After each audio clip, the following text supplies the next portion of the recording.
Na ma'abota kallon fina-finan Indiya Hausa. Wannan fim mai suna Mara Kunya ya ƙaraso shagon mu na Telegram. Duk mai buƙata zai iya tuntuɓar mu a wannan lambar waya da muka ɗora kamar haka. Wannan fim mai suna Mara Kunya ya yi matuƙar kyau sosai da sosai.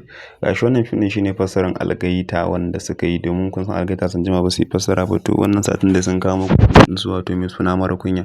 Duk mai buƙata abin da zai yi shine kawai ya tuntuɓe mu a wannan lambar wayar da muka ɗora ta Telegram. In sha Allah zai samu saurin ƙarin bayani a gare mu. Gaskiya ya kamata ku zo ku kalli wannan fim domin ya yi matuƙar kyau. Ko da yake ba sai na cika ku da surutu ba. Ko iya postan ka gani kawai kana gani ka san fim ɗin ya yi kyau sosai da sosai. Kawai da abin da za ka yi shine ka tuntuɓe mu a Telegram ta wannan lambar waya da muka ɗora. In sha Allah za ka samu saurin ƙarin bayani a gurin mu.